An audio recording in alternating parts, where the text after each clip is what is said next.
If you've been looking at the little project I did where I've weathered a rusted container, I've used a technique called hairspray weathering.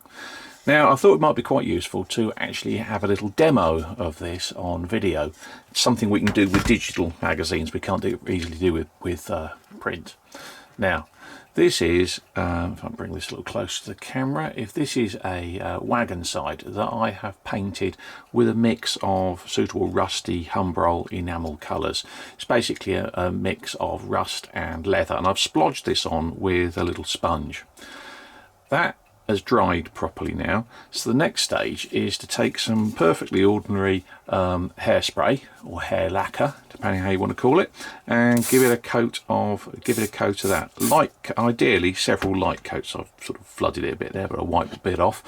And yeah, ideally you give it several coats of that, 2 or 3 at least. Let them dry between each coat, and then you can move on and give the wagon a coat of suitable paint. Now this is going to be a BR coal wagon, it's unfitted, so therefore it's grey, and my standard for that is Humbrol number 64. I believe you can paint this stuff on by hand, but it's a lot easier and a lot quicker for something like this colour if you spray it. And that should give you something that looks a lot like this. There you are. Now this has been treated and it's been left overnight to dry properly. So all we have to do is the clever bit, which is take a pot of water and a nice old brush. And this is quite an old brush. It's a bit tired and useless for anything else, possibly a bit of dry brushing. But I'll just paint the water on. Now what should happen is that the water gradually seeps through the paint and starts to loosen the hairspray underneath. Now this can take a few moments, but I should gradually be able, as it loosens the hairspray and therefore the paint on top of it, I should gradually be able to rub away at the paintwork, and hopefully we will start to see a little bit of rust coming through.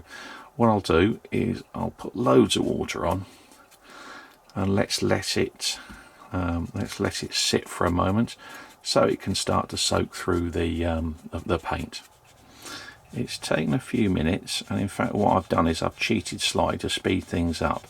I've scratched the paint with a knife, just like it would happen in real life, where you get the odd scratch and ding on the wagon side.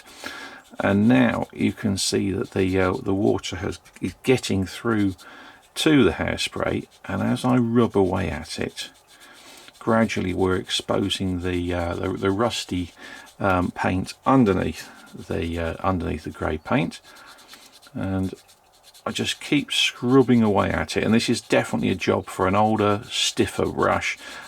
Really, the sort of stiffer the better.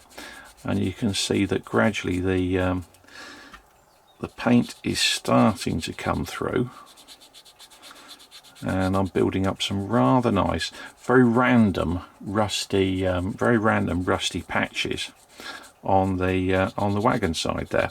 Now this is a technique that definitely needs to be practiced, and the amount of time you leave things, and the sort of paints you use, and even I suspect even the sort of hairspray you use, are going to make a difference to the effect you get out of it. But as you can see, it's a technique that military modelers have used for many years, but we don't tend to see quite so often in the model railway world. So there, what I suggest is go away, have a bit of a practice on. You can see I did it. I had to go on a plastic pot to give it to have a go, see if it worked. Have a practice on something that doesn't matter, and then hopefully this is another useful technique for your weathering toolbox.